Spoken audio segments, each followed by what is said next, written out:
This is off of the camera. Oh, it comes through from the camera. To the iPad. But the iPad is just the controller.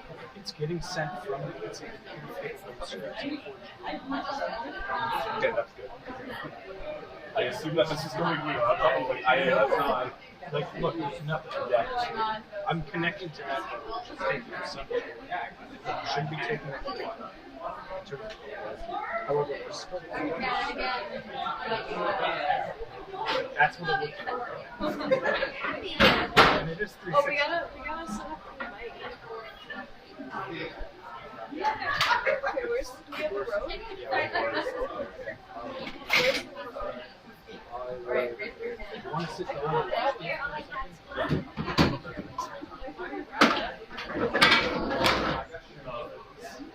Sorry.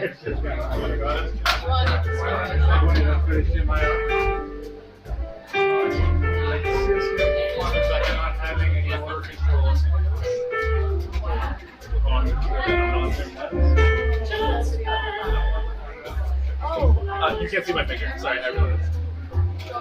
No, I'll grab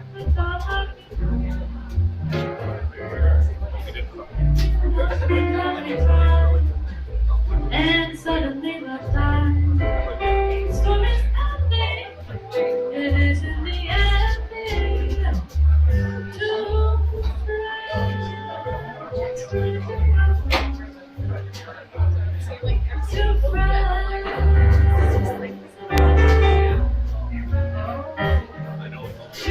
take confidence in the story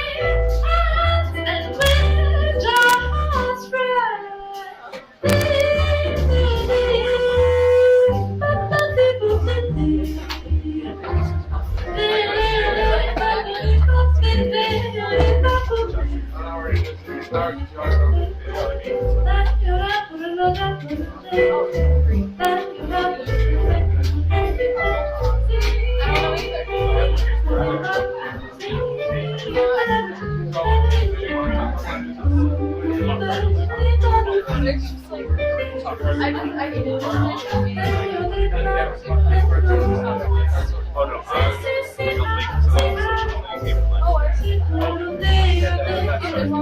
That's always good.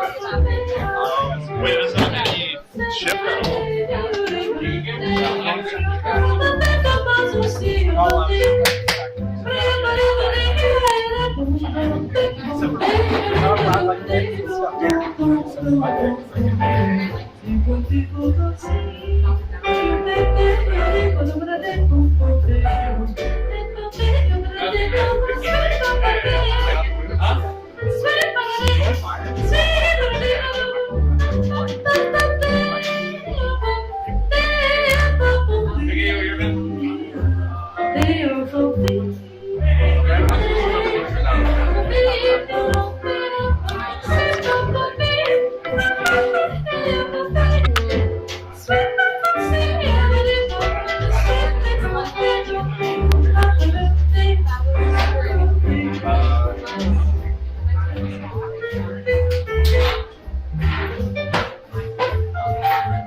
I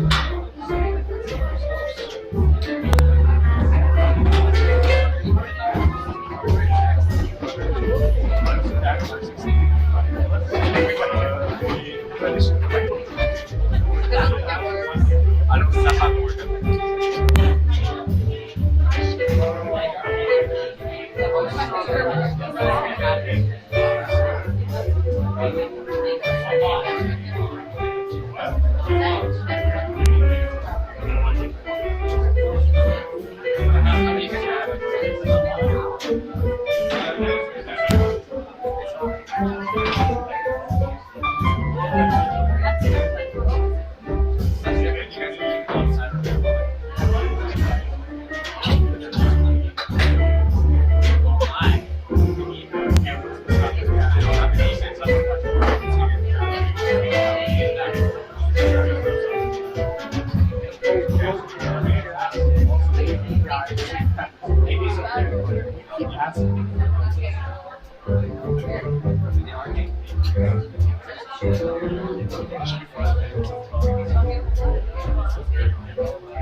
I'm not gonna question I'm it. not gonna question it.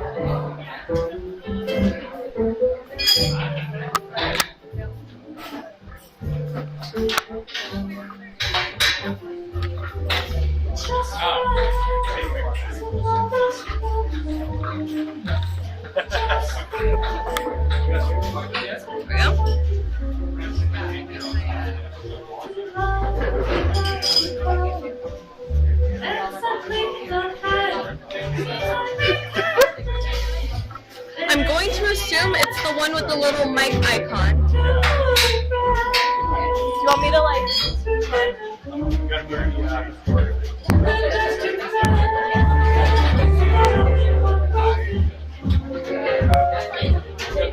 Can I hang it off the antenna?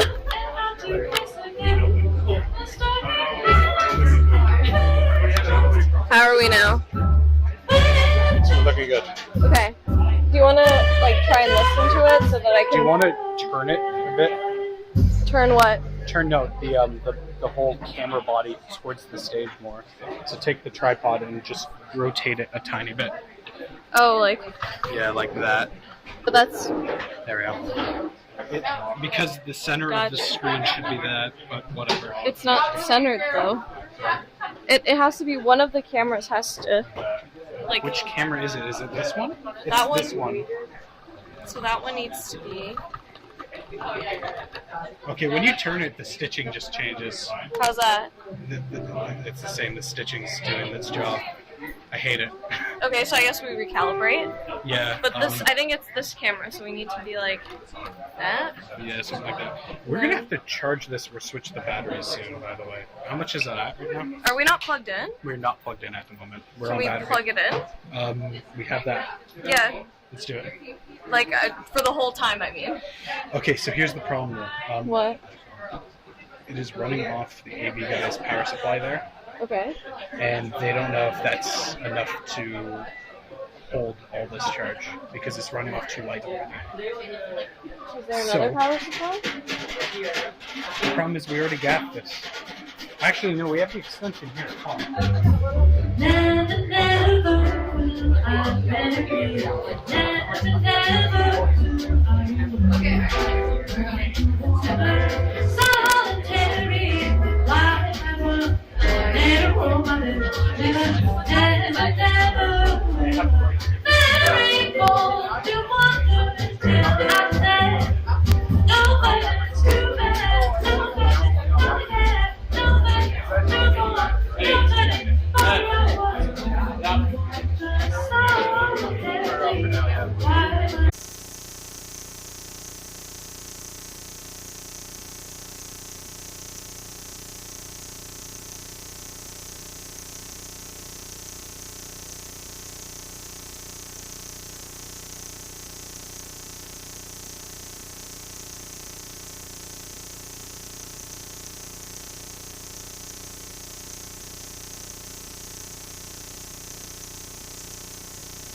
I took mine off.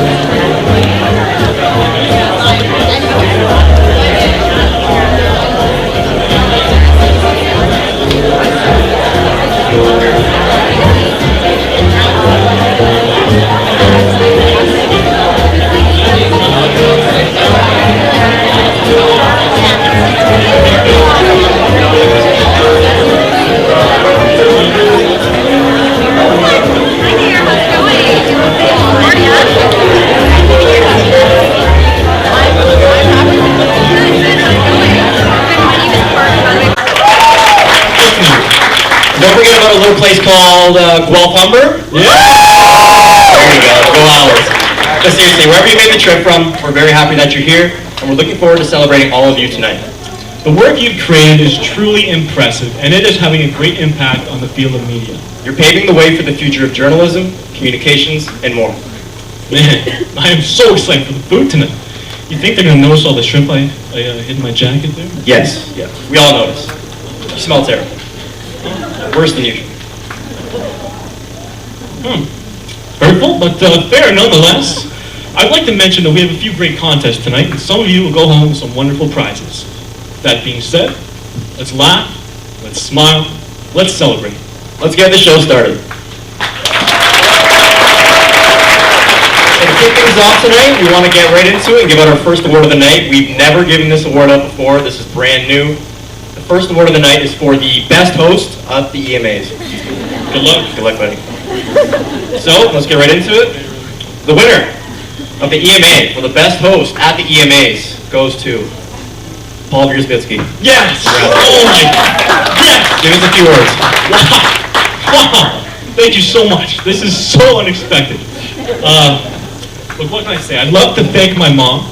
I'd love to thank my dad, but most importantly, I would love to thank Ryan for graciously accepting my bribe 20 minutes before the show started. Whoa. I could not have done this without you. Hey, that is a very, very heavy accusation to lay out there, Paul. I would never ruin a show like this for a bribe. Yeah, you did. Remember before the show, I texted you, I was like, hey, can I pay you $50 if you let me win that fake award? No, that never happened. You never texted me. Don't worry, dude. I actually screenshotted our conversation. They're right here. What? Huh.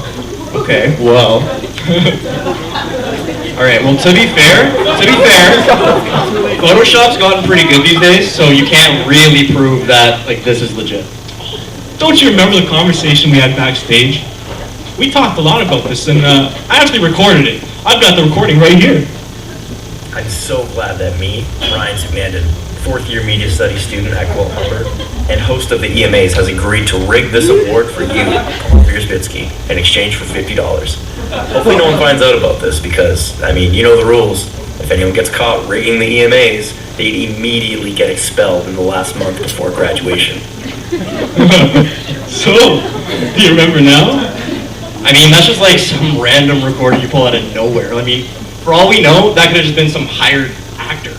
Oh, my bad. I forgot to play the second clip. Just to verify with you, Paul, this is actually me, Ryan Sigmandon, and not just some hired actor. It's the real me, wearing my navy blue suit, brown shoes, with my stupid haircut. Alright, the show's gonna get started in 20 minutes, so I'll see you in there when I give you the award that I'm rigging for you. And remember, don't tell anyone, or, you know, I'll get expelled. Alright, anyways, I'll see you in there. Surely you remember now. I remember you were so worried you didn't want anyone to find out, because if they did, you'd get Expelled. Yeah, you're right. I would get expelled. Turns out there's actually been a change in the program, Paul, and on top of your EMA, you'll also be receiving this $50 bill. Congratulations. Actually? Yes, just please stop talking. Absolutely. Okay, so I'll give this to you later. Yeah, just keep it in your pocket. I'll grab it later. So now that the first award is out of the way, we're looking forward to giving out more EMAs to some very, very deserving people. First, we're going to let everybody enjoy their appetizers, have some food. We'll be back in a bit. Thank you.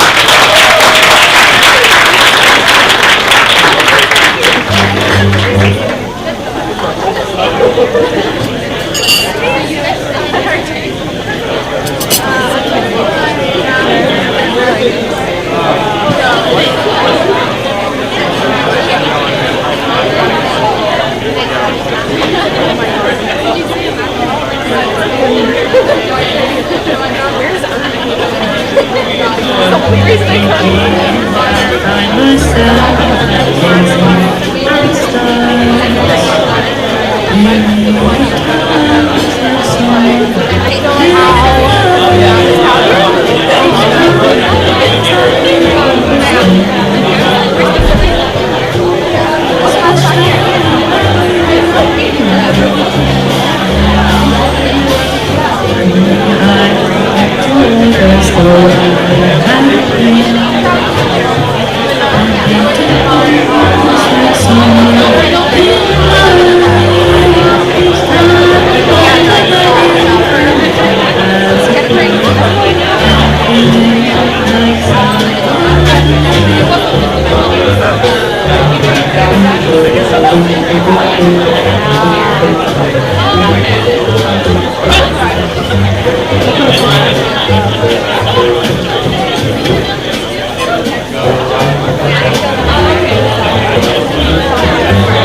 But that being said, if you need some help, let's take a look at Ryan's selfies. Oh, what?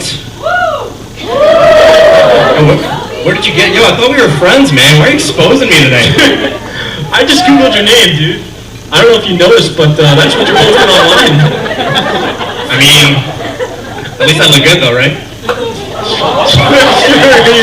Sure you do, bud. Anyways, use the hashtag #eAmazing. You can win some great prizes. Our social media team will pick the winners. So good luck to you all. Enjoy the rest of your dinner. We'll be back very soon. Thank you.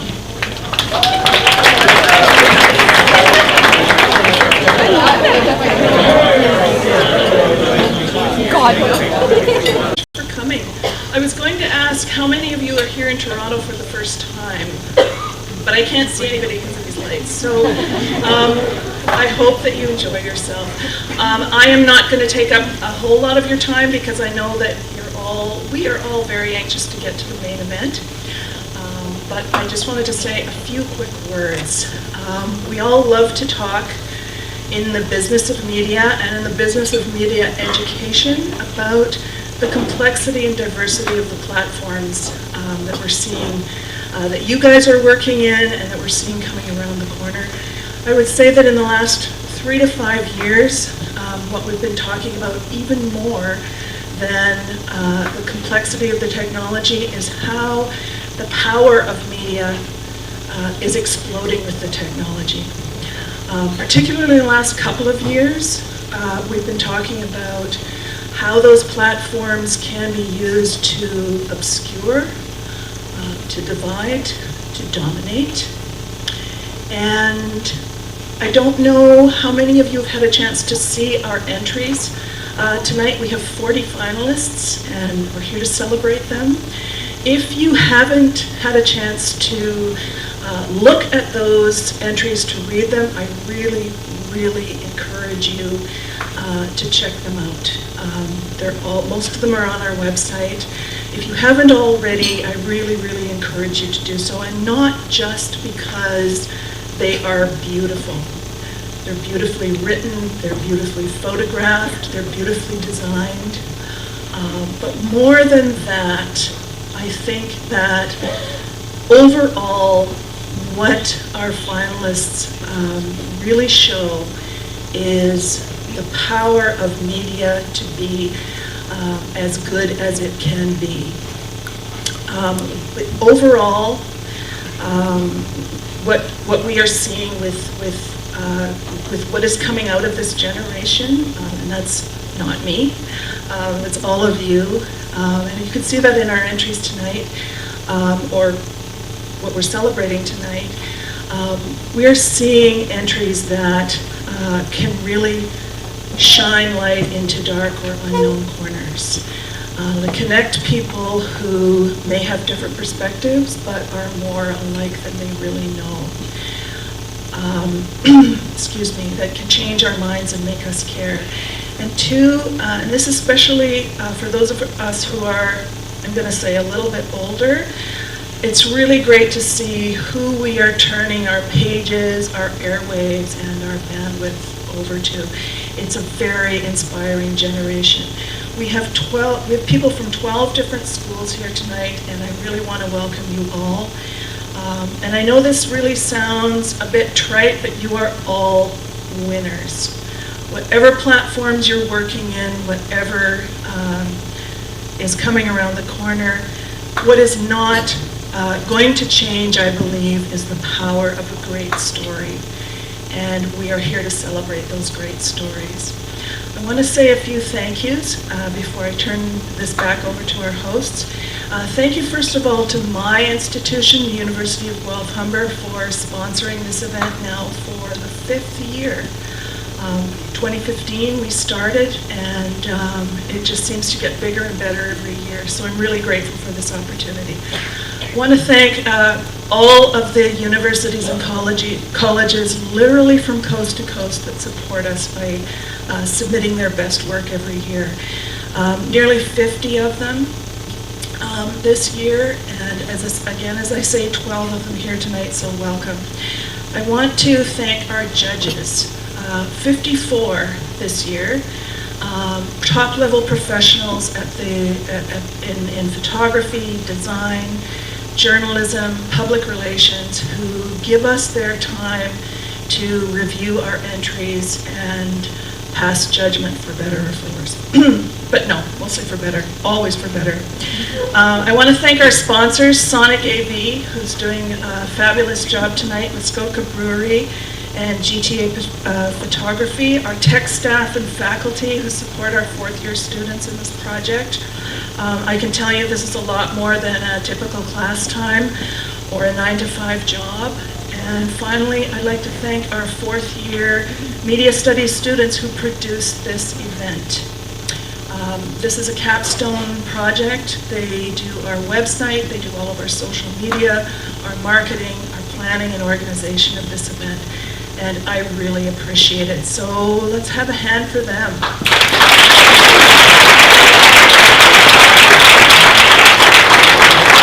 Thank you very much. Also, thank you to this amazing landmark Toronto venue, the St. James Cathedral Centre. It's outstanding, and Vinci Catering.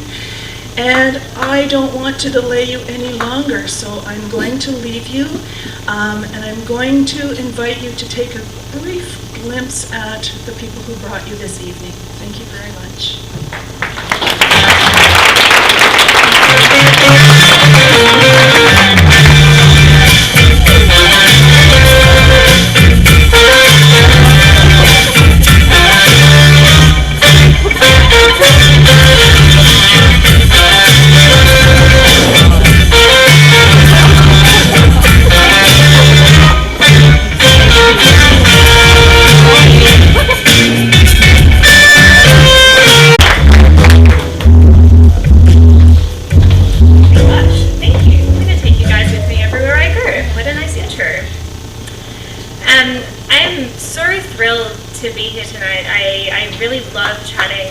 With students, because I mean, of course, it's so important, I think, to give back, and we're all once in these seats. But I find myself so filled with inspiration from you guys. You're all filled with fresh ideas and things like that. So it's lovely for me to be a part of. So what feels like yesterday, but was likely a million years ago to all of you, I'm sure. I was sitting in these same seats, and I was listening to someone give me advice about the big wide world and what my part in it would be. But my path, I don't think, followed a typical trajectory, so there were lots of surprises and delights along the way, and I'm going to tell you a little bit about which way it led me. So, as you can probably tell from the accent, I did not grow up here. I'm from Melbourne in Australia. I was never a good student. I was awful. I did reasonably well, but I think I realized early on that I didn't need to try terribly hard. So I gave my teachers constant headaches because I just distracted other students. So when it came time to apply to university, I didn't get into the course that I wanted to get into because I absolutely did not study as much as I should have.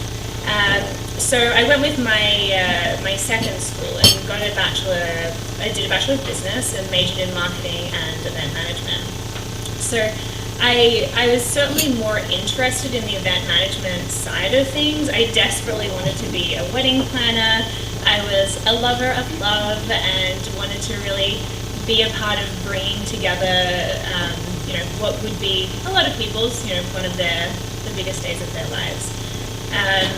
So I liked the idea of being behind the scenes of that. But my mum said to me that most people probably wouldn't really trust a 21-year-old wedding planner, which I would have been when I graduated, and she was probably fairly accurate. So I threw in the business degree for good measure and more as a bit of a backup plan for me.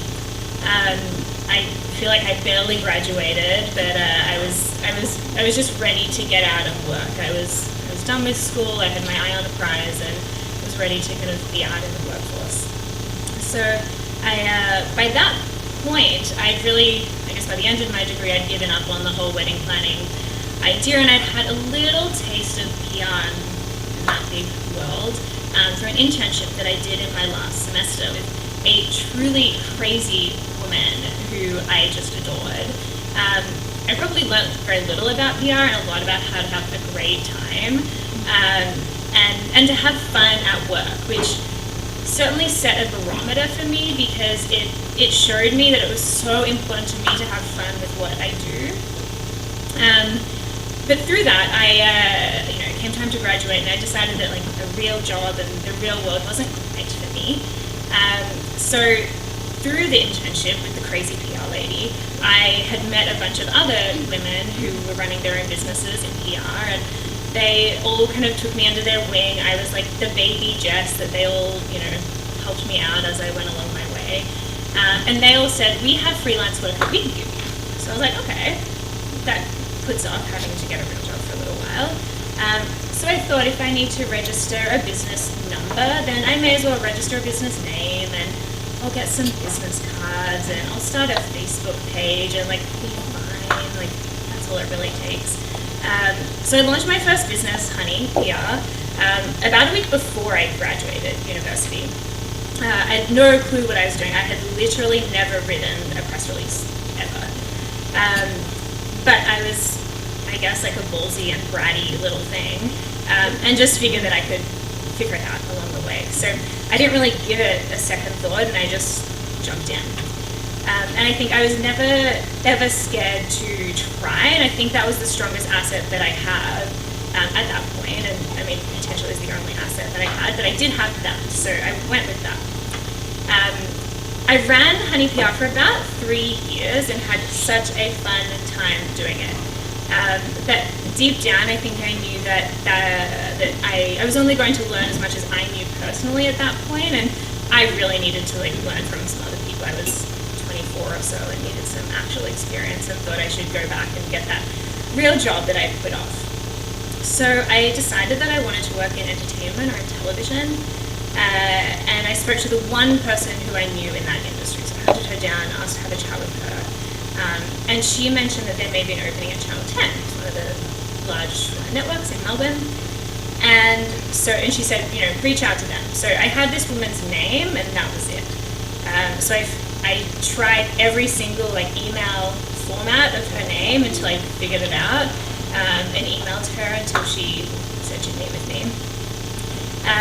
So the day that I went in to meet with her, she, funnily enough, her marketing executive had resigned the day before, and she was in a total tailspin. So I said, I can do that, I can do that job. And I left thinking, well, if she hires me, I'll figure it out. I studied marketing, I got it. So about a week later, she asked me if I could come in for a couple of weeks just to help out. And as I said, she was in a tailspin. She needed to kind of get her ducks in a row.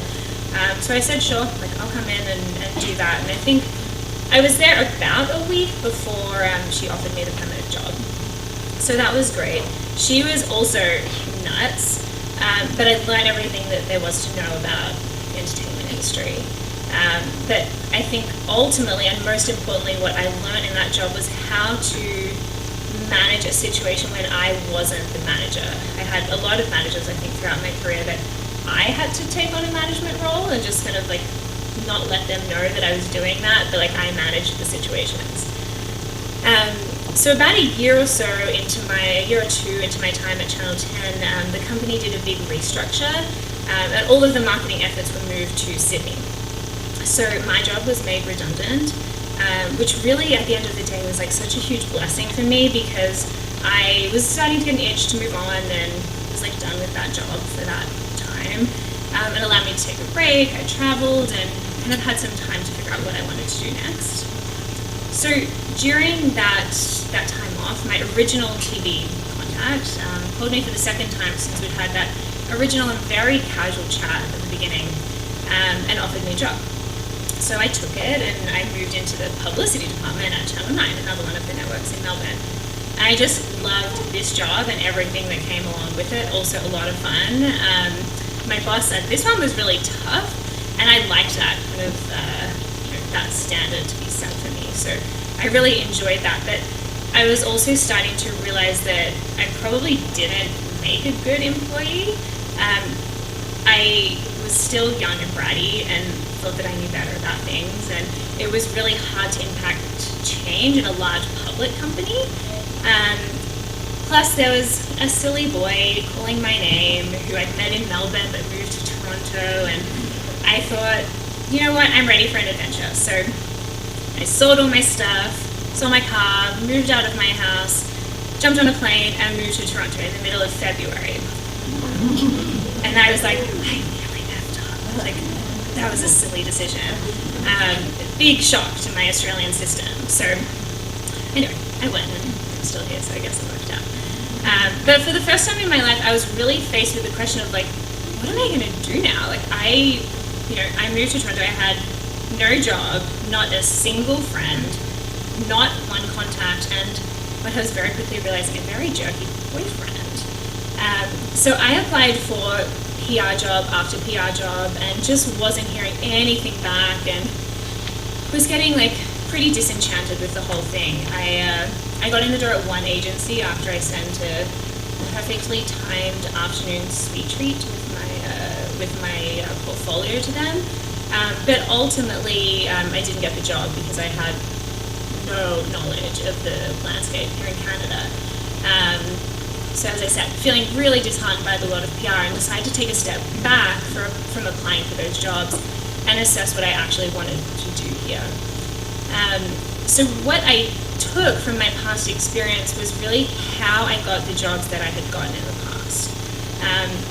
And I realized that I'd never ever gotten a job in the traditional sense of the word. So in that you see it posted online, you apply, you go to an interview, you get the job, if you're lucky. So I know that I never ever wanted to be one of 50 candidates or one of 100 candidates. I wanted to be one of one only. So I would set my sights on a job or a company, and I would go after it directly.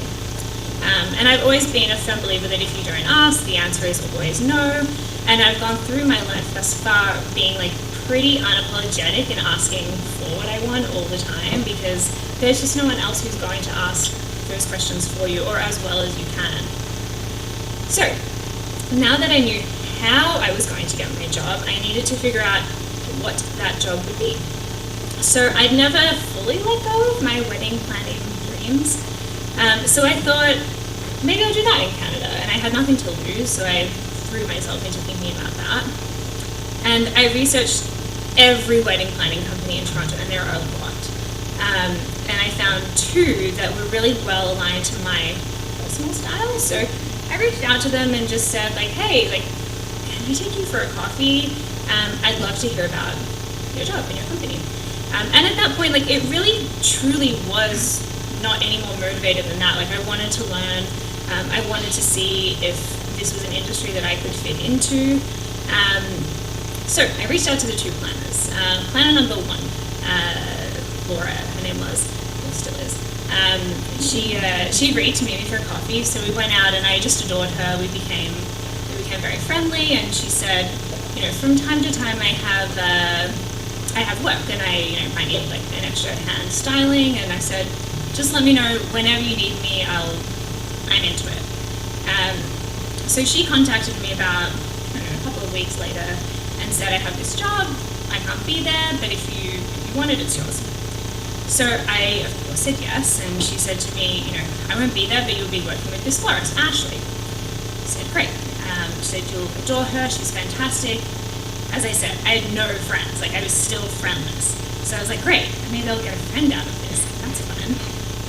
So I was, she was right, I did adore Ashley, and we became very, very fast friends. So in fact, that first Christmas that I was here, I had by that point gotten rid of the jerky boyfriend, and Ash invited me to come and spend Christmas with her family. So I said, of course, like I was also pretty much like an orphan at that point, like I had no family here, as I said.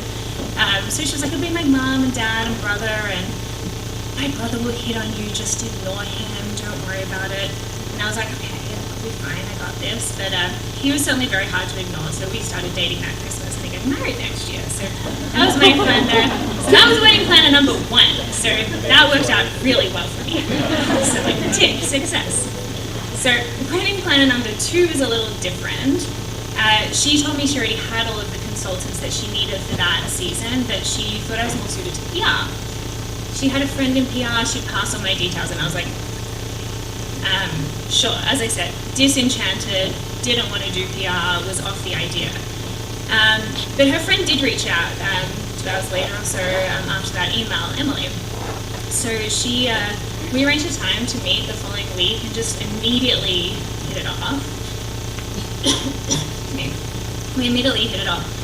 We started working together that day that we met and just really never looked back. And I think when I moved to Toronto, I knew that it was going to be hard to get into PR, and that I didn't know anyone. Like I had no contacts. I didn't know who read what newspaper, who listened to what radio station. Like I didn't know anyone. So I had a real faith in my ability to do almost any job, but I knew I needed someone to take like a pretty blind leap of faith on me, and that was what Emily did. So she's just here. So that was what Em did, and that was like the game changer. So that shook everything up. So we worked side by side for months, and went and worked in an ad agency together. And right before the holidays that first year, we decided it was time to do something much bigger. We'd set up a bunch of meetings at the beginning of the year with a number of companies, and didn't really want to go in as like 2 freelance buddies. Like we wanted to present ourselves more professionally. So there were no business plans. There was no discussion of what it would look like, what the brand would be, what our offering was. We just knew that we were very aligned, so we just went for it. We were 50-50, we still are 50-50 partners, but we were both so 100% in it that we just like had to make it work. Like there wasn't another option. So we threw around a bunch of names, but I think as soon as Emily said Shine, we're like, yeah, that's it. So Shine PR was launched in January of 2015. That first year came with all kinds of challenges, as all new businesses and startups do. But I think looking back at it now, and perhaps it's with like the ultimate rose-colored glasses, I remember it being just so fun. Almost immediately, we began to attract the attention of students, mainly young girls, because we were doing something a little different to the other PR agencies, particularly in the social space. So we, instead of sharing the client work that we were doing, we wanted to share Shine, the brand, and the lifestyle, and what came behind that. So our Instagram was, and is still, filled with quotes about kindness and magic, and photos of ponies and puppies wearing flower crowns, and fun things like that. And we were constantly told that we were too shiny and too girly, and no one would hire us. And I think that, like, again, like, this is the brattiness now, not just in me, but in it. There's 2 of us now being bratty. So that really only just spurred us on, and I think confirmed that we're on the right track, because we just didn't want to be like the other agencies anyway. And I think those early lessons and the ability to see the opportunity in the regular rejection and the opportunity in the no's really just set us up for success. So in those first few months of the business, we started to really recognize the shift into the influencer space, the marketing and editorial space. And no one else was focusing on that in Canada at all, so we had the opportunity to really own it. So one evening, over a cocktail or two, we mapped out business. It was literally the only time we've ever done any form of business plan. But we did, and it worked. So that November, we launched Shine Influencers very loudly. We wanted brands and agencies and bloggers to know that we were the ones to come to for all things influencers. And they did eventually. It took time and quite literally all that we had, but we got it off the ground, and 4 years later, as the guy said, we have there's 11 girls on our team. We represent over 70 talent, have offices in Toronto, LA, and Montreal. So before I'm going to wrap it up quickly because you guys should have dessert or something fun and get to your awards.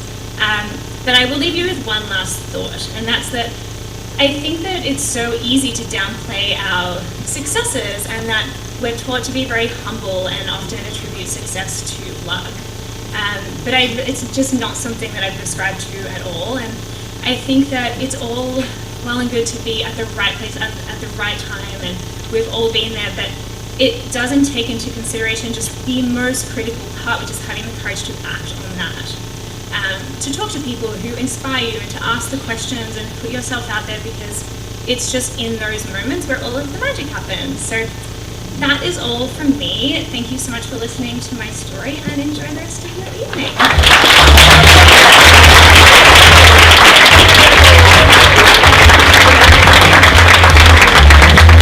Thank you, Jess, for coming to speak. Really appreciate it.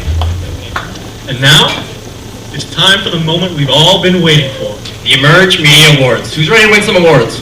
Yeah, let's go. Yes. All right, let's just get right into it then. So here to introduce the Emerge Media Award for Photography is a past Pulitzer Prize nominee, multimedia producer, and EMA judge for photography. Everybody please welcome Barbara Adia.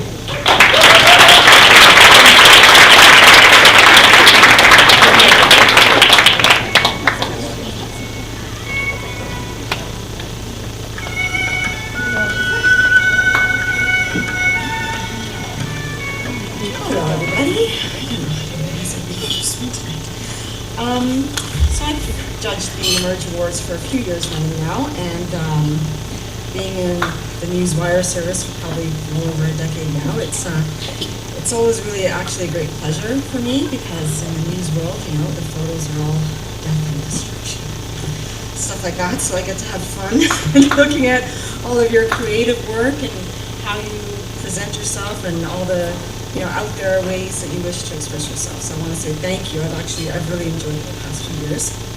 It's a great honor and pleasure for me to be judging the entries.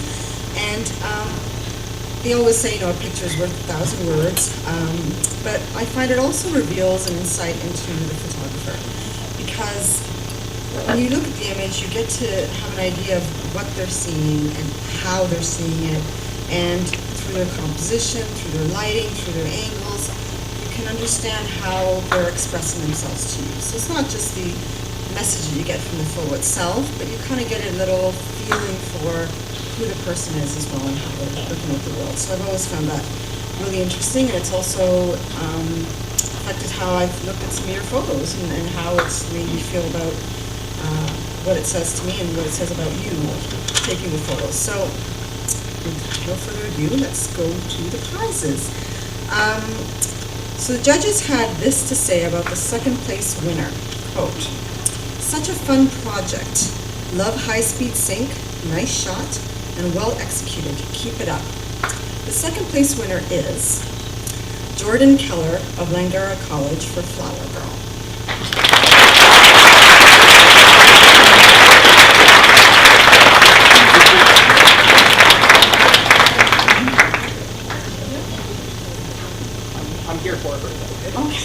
We would just like to play the finalist videos just before they come up, and then you can come up and accept your award. All right?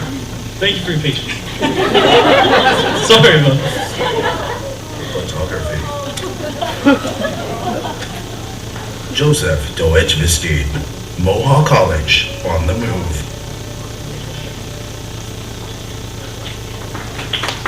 Jordan Keller, Langara College, Flower Girl.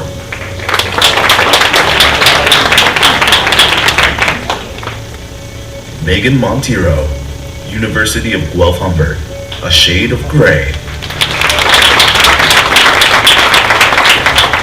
Caitlin Sparrow, Mohawk College, She's Smoke.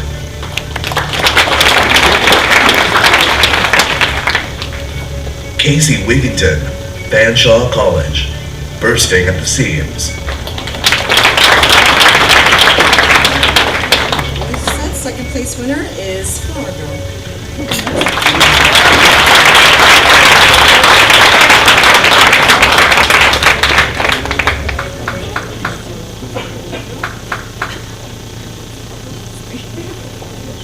That's okay. Congratulations. Okay, and now the first place winner. The judges said this, quote, as an image maker, this one hits home, wonderful work, end quote, and quote, wow, you have impressed me. Actually, I think this is my quote. Wow, you have impressed me. You have captured a moment of connection and emotion, excellent composition, creative in double exposure, and expressive in digital work. Bravo. First place winner is Casey Wingington of Fanshawe College for Bursting at the Seams.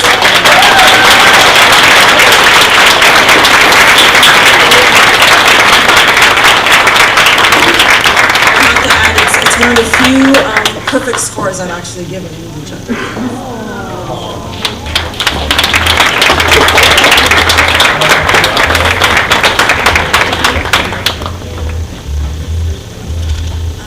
I don't really know what to say, but thank you so much. I really appreciate it.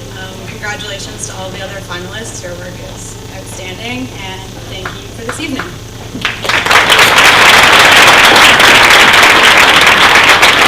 Just one quick note, something we forgot to mention. Upon hearing your name, we'd like to ask that you enter the stage from this side over here. And then, as just happened, you're welcome to say a few words to the crowd as well. And also, after you receive the award, if you'd like, you can make your way down to the photo section over here and snap a nice photo. Thank you very much. So congratulations to both of you. Next, to introduce the Emerge Media Award for Audio Storytelling is someone who does extraordinary work for their community. They are the founder of Peterborough Independent Podcasters, an associate producer for the CBC and Radio Canada, and a program host for Peterborough Currents, as well as an EMA judge for audio storytelling. Please welcome Aisha Armenia.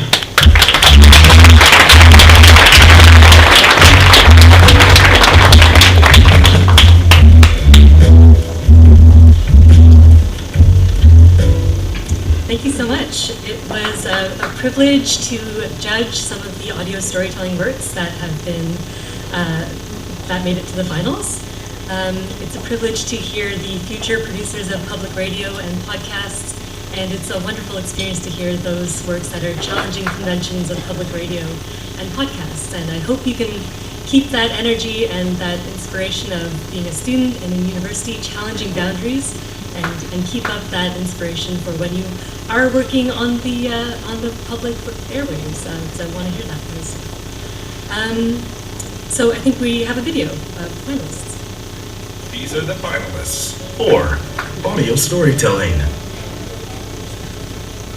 Ludwig Dreyfjall, Humber College, The Ron Hedlund Case. Ryan Patrick Jones and Alex DeBoer, University of British Columbia, No More Drug War.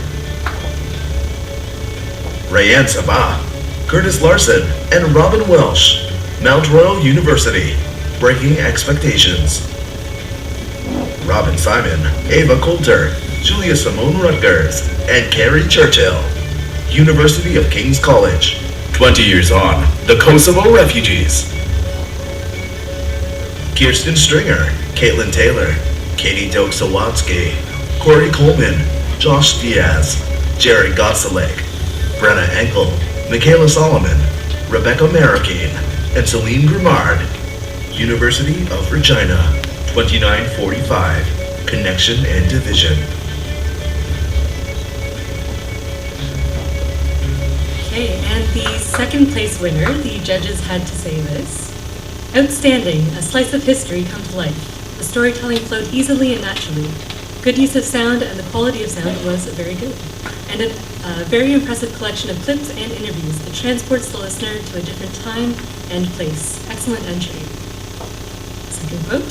This entry is an excellent documentary featuring all of the elements of great journalism. Strong research, a compelling story, and good writing. The story is engaging and resonates today. I was hooked from the beginning to the end. Well done. And the second place winner is 20 Years On, The Kosovo Refugees by Robin Simon, Ava Coulter, Julia Simone Records, Carrie Churchill, University of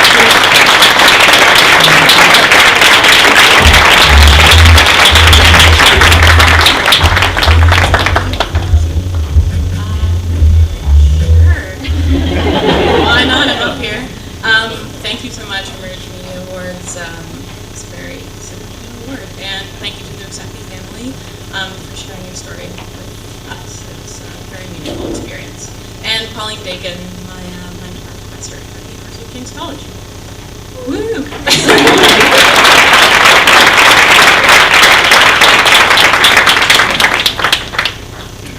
And about the first place winner, the judges said, exceptional storytelling and an original concept well executed.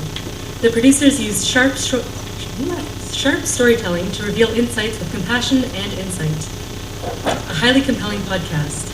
The first place winners are for Breaking Expectations, Rayanne Sabah, Curtis Larson, and Robin Welsh of Mount Royal University.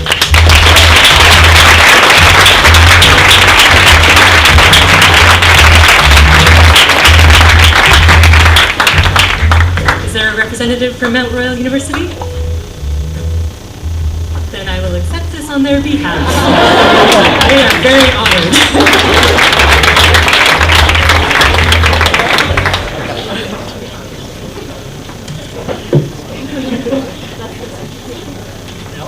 All right, well, congratulations to our mystery winner. Our next award presenter has written for a variety of publications, some of which include the Globe and Mail, National Post, Flair, and Elle. He was also an EMA judge for written word. So, here to introduce the EMA for written word is travel brand manager and social media editor for Canadian Geographic, Andrew Lovesey.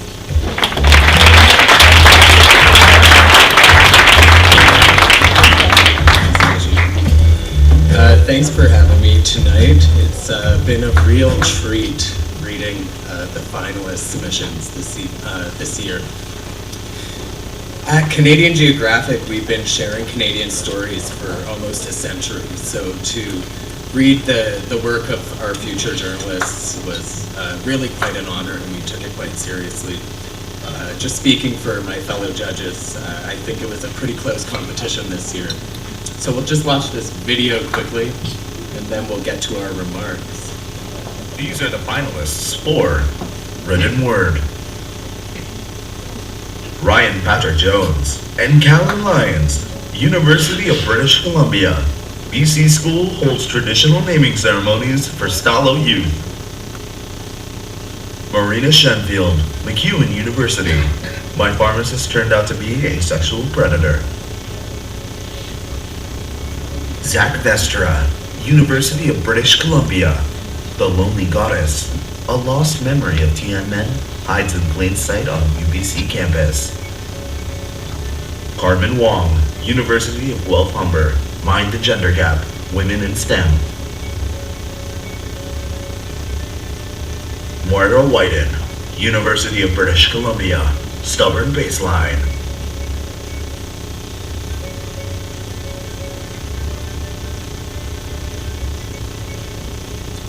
Wonderful. So the judges had this to say about the second place winner. I would happily publish this story in a professional newspaper or magazine. It was thoughtful, well organized, exhaustively researched, and written with an authoritative and compelling voice. I liked the tension between the official messaging of the institutional representatives and the personal experience stories of students. Very good job. And the second place winner is for Stubborn Baseline, Moira Whiten of the University of British Columbia. Is Moira in the house this evening? I will accept accept this on her behalf. And about the first place winner, the judges said this. The story was so interesting, I could not put it down. The personal and the political were blended seamlessly, and the piece made a sound and coherent argument. The historical elements were well researched and presented in a logical manner so that people could understand the complexity of the issue. A very professional piece, and actually the one that I believe I graded the highest. So the first place winner is Zach Becerra of University of British Columbia for The Lonely Goddess, a lost memory of Tiananmen hides in plain sight of UBC campus. Well, they were trying to break the award, so I'll let them keep the award for this evening.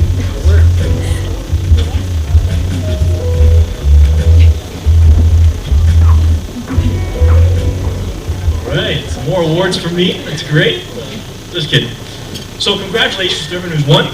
Our next guest has had over 10 years of experience freelancing in the commercial film production industries in both Toronto and Vancouver for videography. So please welcome freelance producer and production manager, as well as EMA judge, Molly Ralph.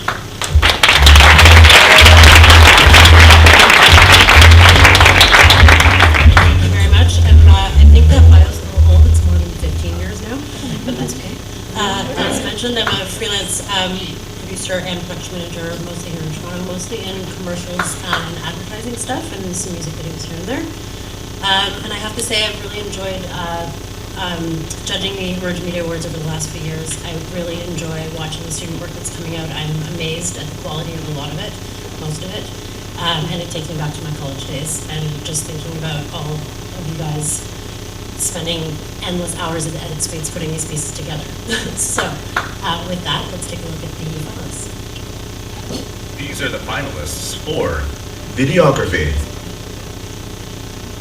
Bethany Diamond, University of King's College, 5 days without a phone. Michelle Yachna, Sabrina Velasco, Maya Fisher, and Sally T, University of Guelph Humber, Ability to Be. Ryan Patrick Jones and Brenna Owen, University of British Columbia, Reviving Salish Weaving in Stalo territory.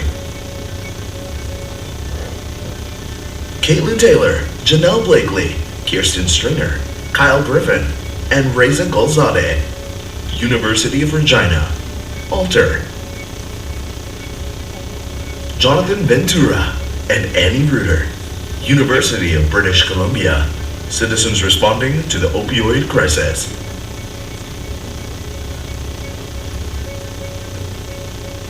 So, about the second place winner, the judges had to say, extremely professionally produced and shot, very compelling subjects, excellent flow, great use of music and stats. And that second place winner is Responding to the Opioid Crisis by Jonathan Ventura and Annie Reuter at the University of British Columbia. So it's a long way from this, so they're probably not actually going to accept this on their part. And like some other judges, I think this comment is mine about the first place winner.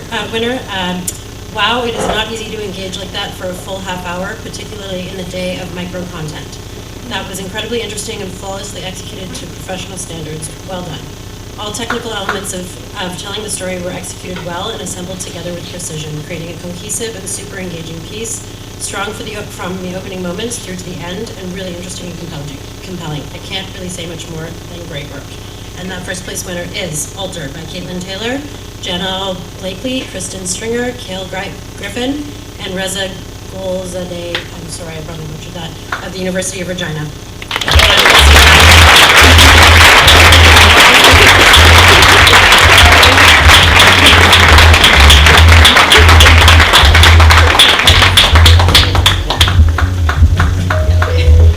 So I'm accepting this award on behalf of my teammates. This was a really challenging story to tell.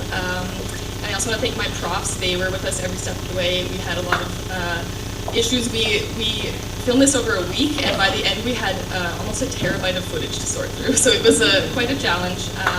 But thank you so much. It's a great honor.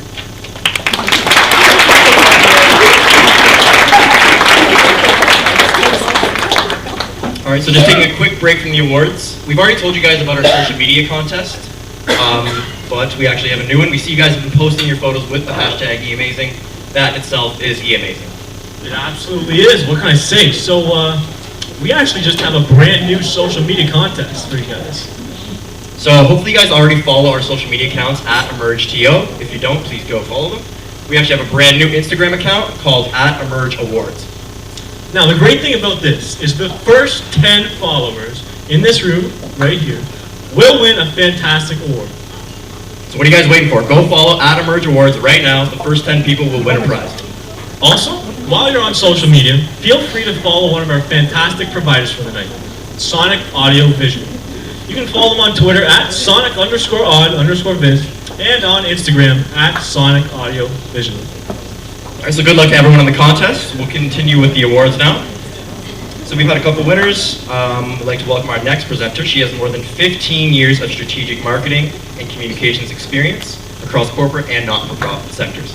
Please welcome the University of Guelph Humber's Manager of Communications and Public Relations, Alyssa Schmidt, to introduce the EMA for Public Relations.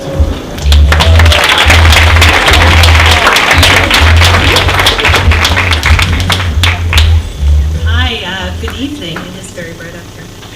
It's a pleasure to be here. This is my second Emerge Media Awards, being part of the University of Guelph Humber. As a PR practitioner, I think I'm pretty clear in the work that we do how much of an advocate I am for our industry and the strategic counsel and leadership value that we provide organizations, and the work that we strive to do with media across all platforms to share our brand stories, highlight individual success stories, and most importantly, to provide timely, accurate, and transparent information for news. Sorry. And considering all this, I would really like to acknowledge and congratulate all of the student finalists in the public relations category. Despite not being a judge, I did take the time to go through those plans and look at them and review them. And what I can tell you from my standpoint is those students and their plans were thoughtful, concise, they were measurable, and they were very professional pieces of work. And with that, I'm going to ask everybody just to turn your attention to the screens, and we'll have a little look at the finalists. Thank you.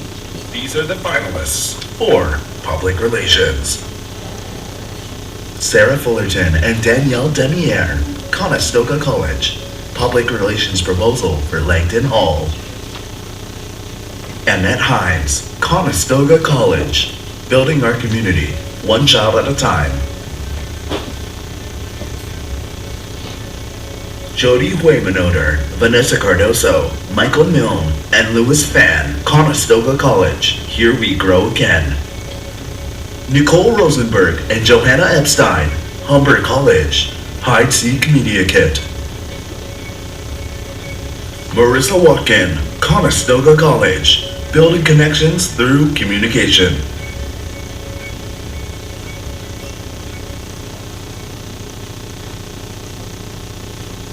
Okay, so I have some exciting news. The finalists were so amazing in the work that they did that we have 2 second place winners. So the first of those 2 second place winners, this is what the judges had to say. The writing is strong and really paints a visual picture, transporting the reader into the installation, which is exactly the objective of these communications materials. The influencer pitch letter was one of the strongest pitch notes I've seen in a long time. So to announce the first of 2 second place winners, I would like to announce Nicole Rosenberg and Joanna Epstein from Humber College for Hide Seek Media Kit.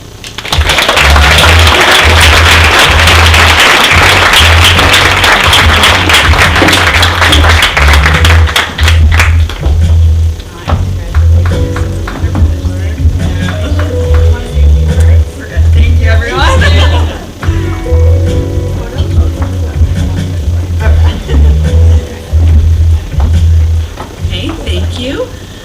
And then going into the second of the second place winners and what the judges had to say. This submission was extremely well written and researched. Each section had a very easy to read flow while being very informative. Strong attention to detail, and I appreciated the design elements throughout. Though simple, it made a great visual representation of the overall document. The second place award goes to Marissa Watkin of Conestoga College, Building Connections and Communication.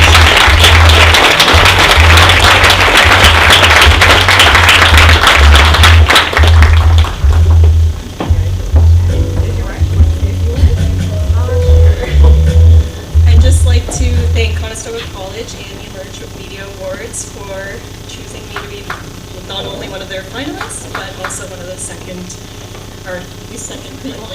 place people. Sorry, nervous. Thank you so much, everyone.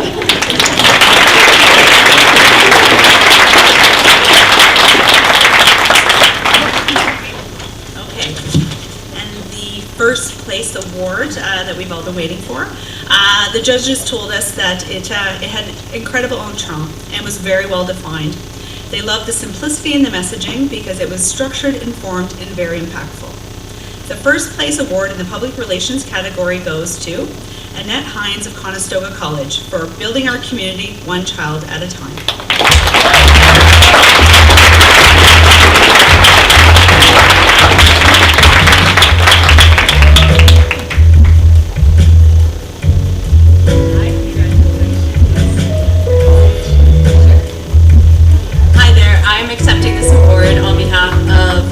Graduates at Conestoga College, PR, Annette Hines.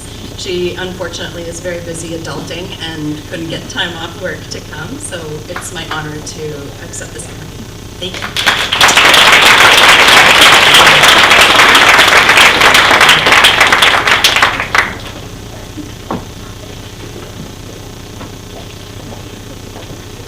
Congratulations to all of you.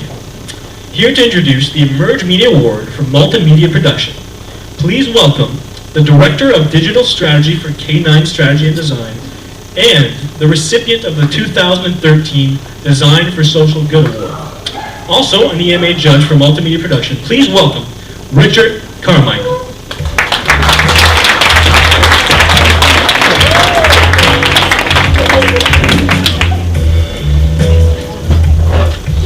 It's an honor and a privilege to be here. This is my 4th year judging these awards.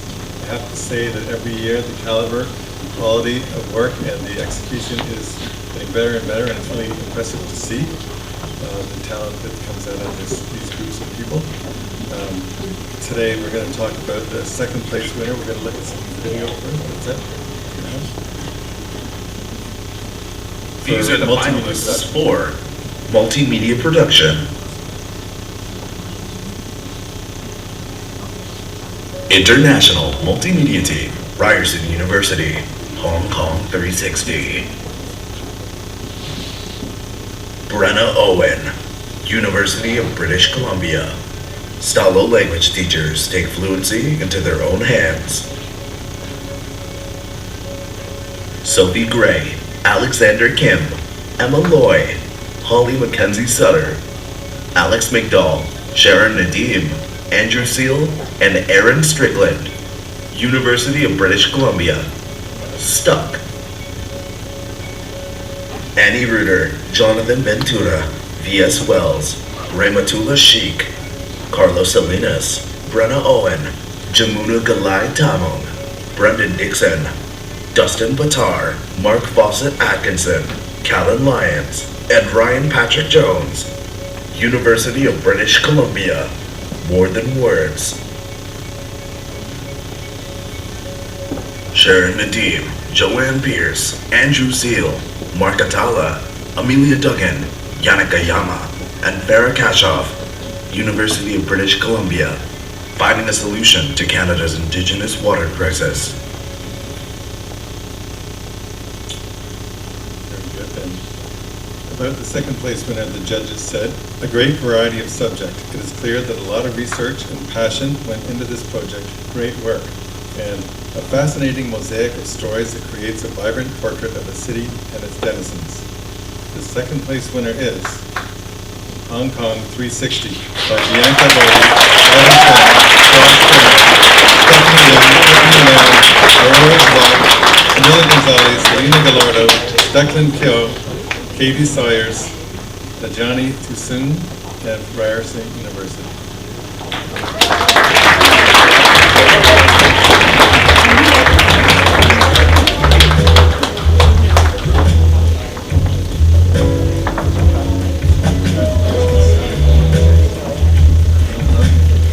I think we'd all love to give an incredibly huge thanks to our Professor Adrian Ma, who helped us local business.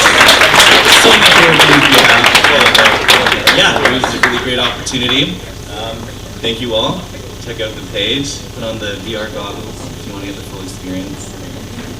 Check out the new hashtag EMA Zingers. That's us. Great.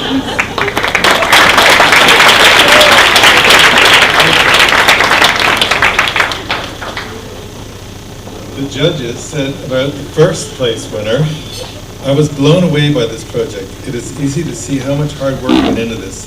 The stories are compelling and the extra media pieces that go along with them allow the readers to really spend some time with the subjects. Amazing work. And penetrating insights into a current human tragedy made that much more real by the range of angles, perspectives, and individual stories. Watched twice out of genuine interest. The first place winner is Stuck by Sophie Gray, Alexander Kim, Emma Lloyd, Holly Mackenzie Sutter, Alex McDowell, Sharon Levy, Taheen, Andrew Seal, Aaron Sibley of the University of British Columbia.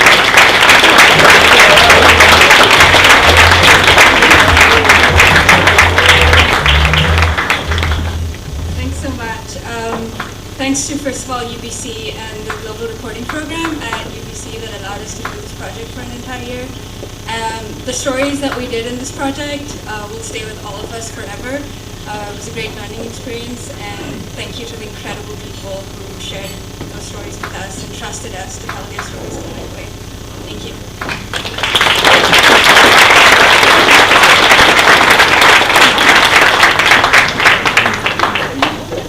All right, so we've given out a lot of awards tonight, and I just got to say it's great to be in a room with so much talent, so congratulations to everybody so far, finalists and winners.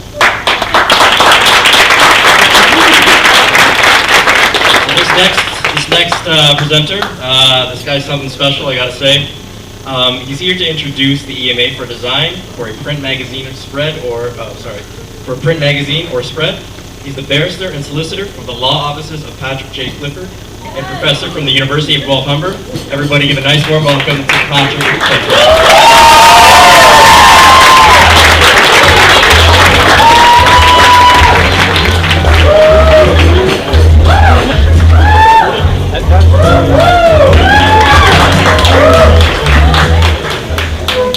Thank you very much. I never get this applause the week before final exams, but it's great to hear it now. I am very proud to serve with a great set of colleagues and as a member of the faculty of the Media Studies program at the University of Guelph Humber. And it's particularly rewarding to see these students who I all had during the third year, see them a year and a half later, a month or two away from graduation, and to see them grow and to evolve into what they've become and to put on the program that they do each year. I have been associated with the EMAs pretty much since the beginning, and again, the entries that come into this from all over the country have grown every year and have become that much more competitive. My connection with the EMAs is that I vet, I guess I wrote in part, but I vet the entry rules for all of the entries that come into the program. I'm also happy to confirm tonight that there have been no payments from any parents guaranteeing a win here at the program or to gain entry into the University of Guelph Humber or to become a member of the rowing and yacht team. There have been no payments whatsoever. Anyways, I am here to present the awards for design print, and if you would turn your attention to the screen, I'd like to look at the entries now. These are the finalists for design, print magazine cover, or spread. Shanna Hunter and Burl Cow, University of Toronto, for the students.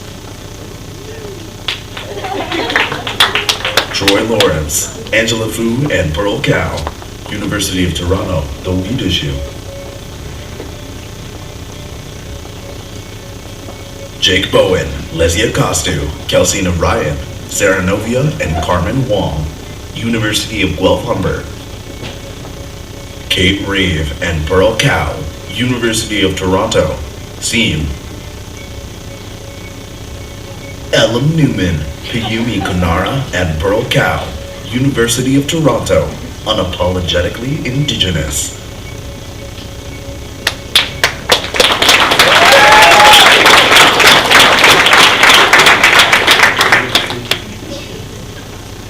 So regarding the second place winner, the judges had this to say about the entry. A bold, above-the-fold image captures the audience and feels compelling. Strong color palette, all available real estate on the page is used in a very efficient grid. The second place winner is Unapologetically Indigenous by Ellen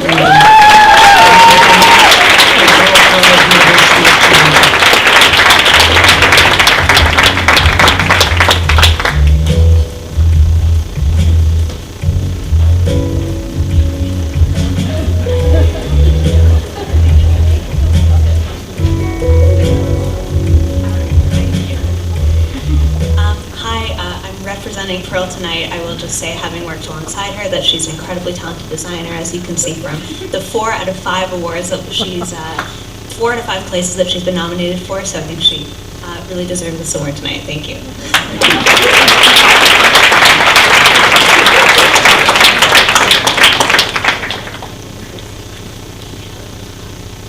Now, I always tell my students to be prepared when they get up in the morning, because there's always something unexpected that occurs. And one of today's unexpecteds are there is a second place, another winner in the second place category, second place in this category. About this second place winner, the judges had this to say. Very clean and simple design. Information on the cover is clear. I love the overall gold tone color palette and topography. The second place award goes to Success by Jake Bowen, Lesia Castu, Kelsey Narayan, Sarah Novia, and Carmen Wong of the University of Guelph.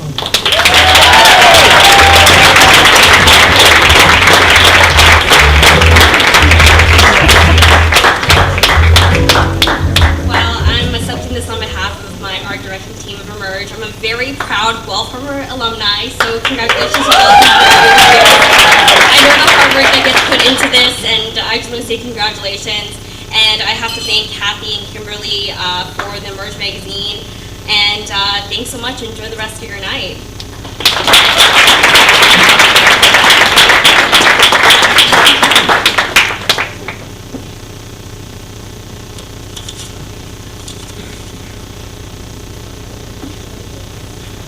Sorry, of all days, I forgot my glasses. That's why I have this light up here. So for the first place winner, the judges had this to say. I love the use of illustration and collage, beautifully executed artistry. It is a very timely topic, and I'm liking the fun tie-in in the top left. Well done. First place winner is The Weed Issue by Troy Lawrence. And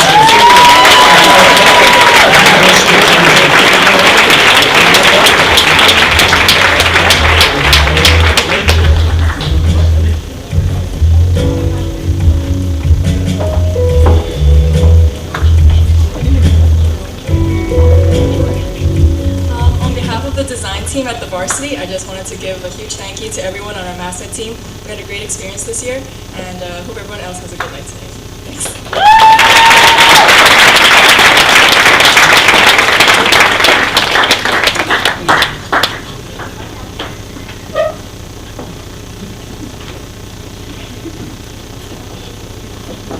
Great job. Just congratulations to everyone who's won awards so far. It's been a fun night. We would finally like to welcome the Director of Communications and Public Affairs for Orange and University of Guelph-Humber professor overseeing tonight's event to introduce the Emerge Media Award for Design for Online News Site or Magazine. Please welcome James McDonald.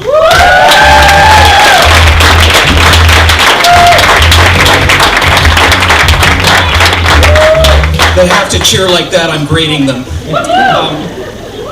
Yeah, I'm not a judge. I am somebody who has been lucky enough to be able to oversee the project that you see before you tonight, and I do hope everybody's enjoying themselves. Yes, thank you. I know that means a lot to the students who've put so much into this over the last few months, putting all of this together. And before I forget, I think we also should give a round of applause for our hosts here tonight.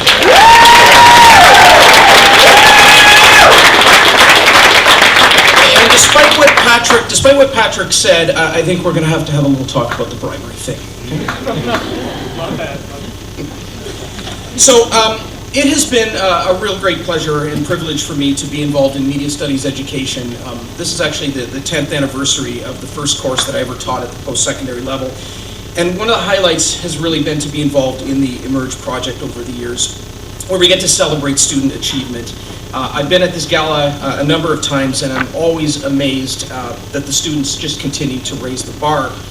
And one of the categories where we continue to see these boundaries pushed is design online news. This year, certainly no exception. As you will see, the entries showed a remarkable degree of creativity and innovation in 2019. There really is nothing like a well-designed news or magazine website that pulls you in, keeps you there, and teaches you something you didn't know. And you're going to see a lot of that in these entries this evening. Let's take a look at the finalists. These are the finalists for online news site or magazine. University of Guelph Humber, Emerge Magazine 2018. University of Toronto, The Varsity Magazine.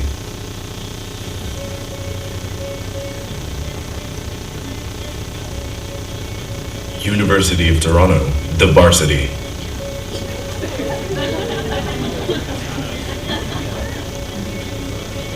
Sheridan College, DVO.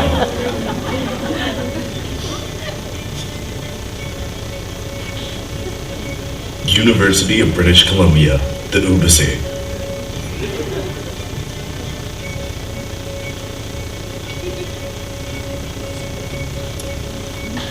So about the second place winner, the judges said, overall, the design is simple and easy to navigate. I enjoy the mix of illustration and photography to create contrast and interest between the pieces of content. It is easy to navigate between the magazine and the larger website. The mix of feature banners and article squares create a nice visual contrast as well. Second place winner is the Varsity Magazine, University of Toronto.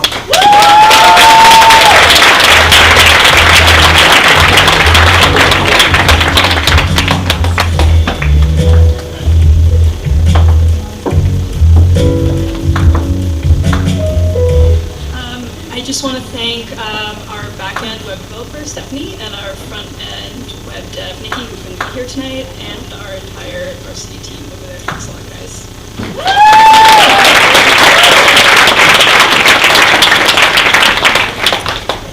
And the final student award of the night, this is what the judges had to say about the first place winner.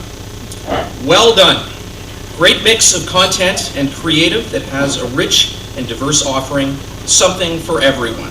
A real multimedia experience. Content is well organized and easy to navigate and is cohesive and on brand throughout. The first place winner is Emerge Magazine 2018, University of Guelph Humber.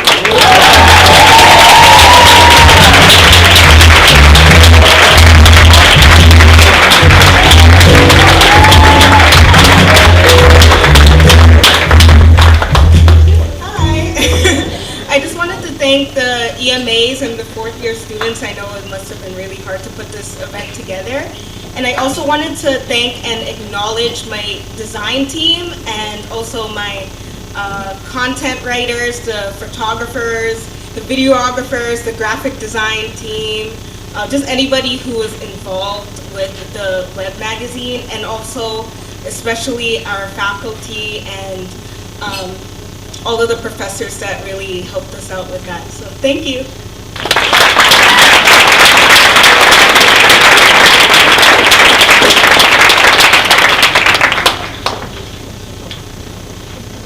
All right, so we wanted to thank all of our entrants, finalists, and of course the winners for submitting your work this year. Thank you all for making the world of media a better place.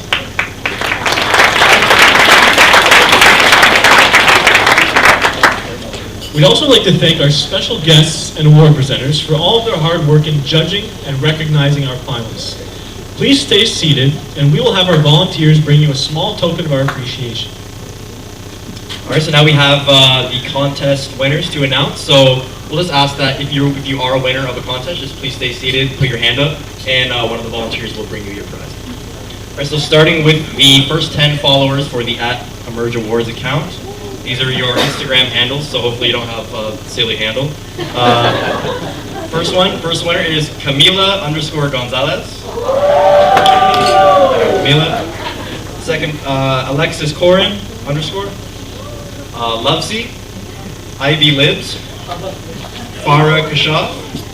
Natasha Massey. Shout out Natasha. Kaylin_NS. Sleepiest Gigi.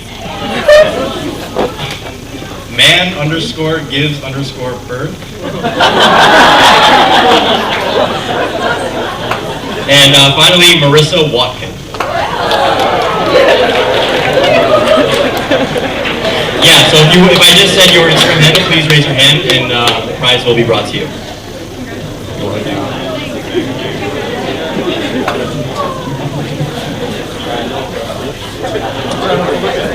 Congratulations to all of you. We would like to also announce our E-Amazing contest. The two winners are @Ari Soraya, yes, congratulations, and @SND11, whatever that is, that's what it says. I'll just give it to myself, I don't mind, but @SND11, you won. Good job. All right, and next we have our raffle contest. Come on up here, Isabella. It's actually her birthday, so everybody maybe give her a quick cheer. Happy birthday!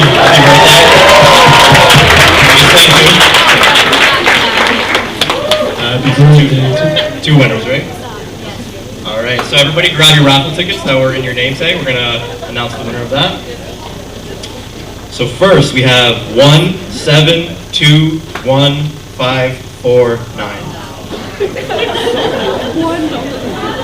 One more time.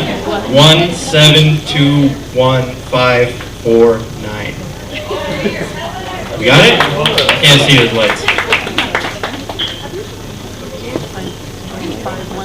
And the second winner? 1721491.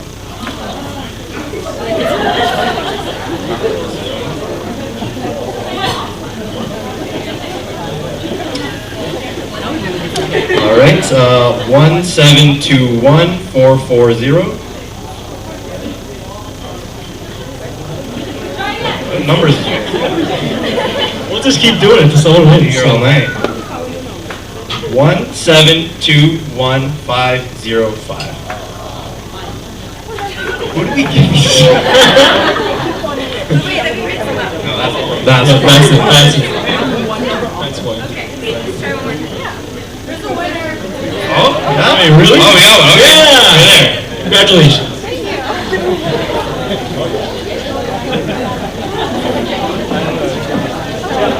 So, before you go to the dessert table, we have some evaluations forms we'd love to invite you to fill out. Thank you so much.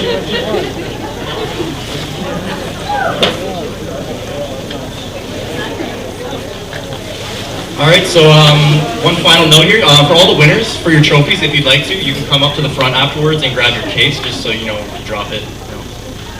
So as we close out here, we want to say congratulations to all of our winners tonight on both the EMAs and our contests. We'd like to ask all the winners come to the backdrop over here so you guys can grab your photos together. Not many people have grabbed their photos, so we'd love to do that with you. And we'd also love to thank our sponsors for helping to create a fantastic event. We would love to thank Guelph Humber Alumni, Muskoka Brewery, GTA Photography Classes, San Remo Bakery, Monday.com, Humber College, and as well as Sonic Audiovisual for providing amazing service tonight. So as we finish up, we don't want you guys going home just yet. We want you to stick around and grab some dessert, which will be served over there, have a few more drinks, and network.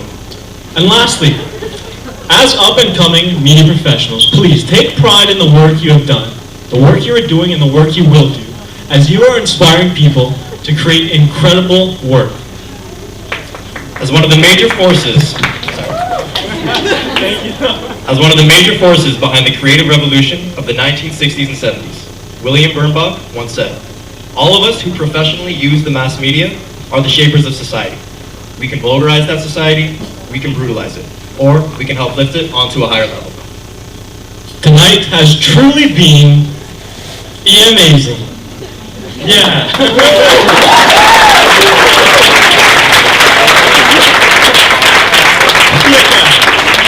Thank you so much.